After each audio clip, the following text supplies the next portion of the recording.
there's some people out there wondering, should I get a six string? And I think the answer is yes.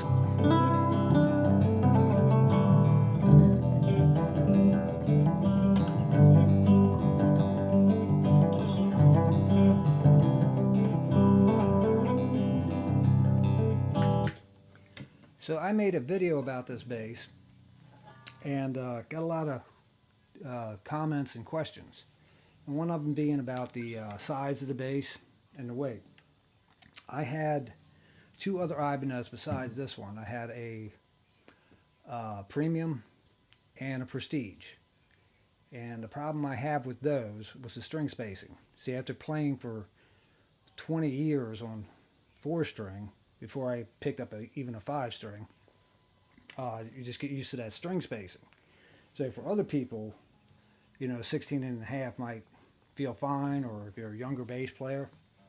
But for me, finding this bass, which has 18 millimeter string spacing, that's one of the reasons why I got it. Also, for having a 6-string, the main 6-string that I played all the time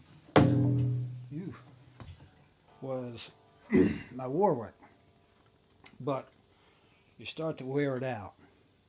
So having something else that I could play, I have two Warwicks. This one's 20 years old.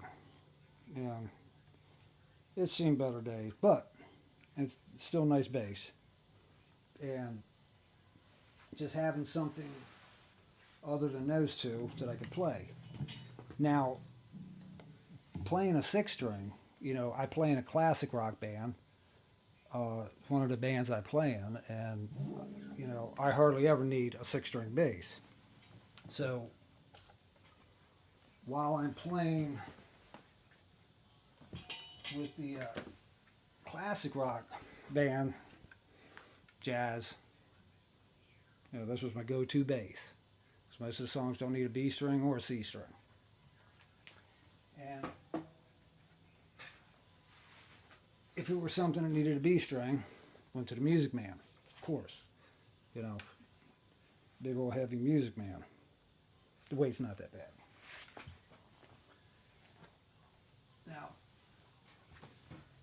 when I got this one, this made a big difference because it's so much lighter than, say, the Music Man. It's probably the same weight as the Jazz. But, if you're going to take your basses out and they're going to get beat up and stuff, and you got a really nice bass, it's nice to have something like this that you paid less money for that you can knock about. There you have it. Also, since I got the bass, since I made that video, I took out the original preamp, and I have an Aldera in here, and I put the bass in the back, mid, highs, like the Music Man.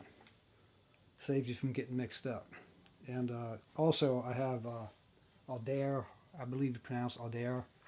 I have an Aldera in my main Warwick. And I figured if it's the same brand of preamp, at least it would match up in tone. Okay, someone else also commented about the Warwick and getting a Warwick as opposed to an Ibanez. Now, I believe it was a Warwick Thumb. I had a Warwick Thumb. And the thing was, I had it when I was in an all-original band, and the stuff we were writing, I used the bass for. So therefore, I had to take that bass. So one night we did 3 sets, and that was a heavy bass. Now, everybody's different. I sold the bass. I wish I hadn't. I wish I still had it. It's a great bass, but it was heavy. So that was the reason why I sold it. If I had had, a backup 6-string bass, at the same time I had the Warwick Thumb, I would have been able to take the thumb off, set it down, pick up this. This is much lighter. The Warwicks are heavy and great tone, and probably has to do with it being heavy. Nothing else sounds like a Warwick. Warwick sounds like a Warwick. Nothing sounds like them. It's the same thing like Music Man. not many other basses sound like a Music Man. But just having a backup that you can sit down the heavy bass and pick up something light for a little while. Also, someone mentioned about the string buzz of the original test when I tested this bass, and part of the problem was I still had the strings on that were on the bass when I bought it. And the second problem is I only have one mic right now, and it's sitting right here. And so when I'm hitting the strings, it comes through.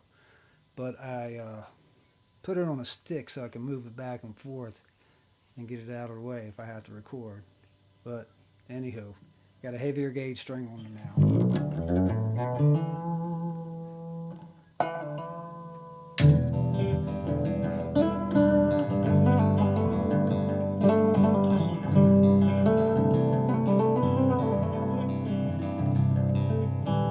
Okie doke.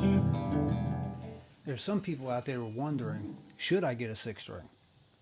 And I think the answer is yes. You should have a 6-string, a 4-string, a 5-string. And one of the reasons being, if you're playing a scale,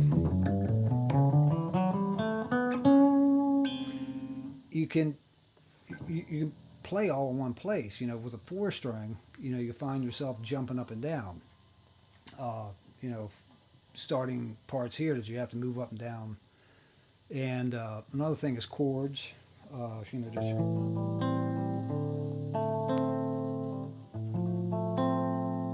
and when you're writing, so being able to sit around with the just one instrument instead of having to pull out an acoustic guitar or run over to a piano to write a melody line or find some chords. You can actually do it on this. So you don't necessarily have to play it that way if you're writing a song when the song's finished. But you can just sit there with one instrument. Some people say that a bass has 4 strings, but if you go back, to the 1950s or whenever the first electric bass came out, if it had 6 strings on it, all the people, all your heroes, all the Victor Wootens and John Paul Jones and Stanley Clark, they would have probably bought 6-string basses, and then people that learned from them would have bought 6-string basses. So, anywho, buy them all, man. Buy them all. Please like and subscribe, and click the link to see the video list.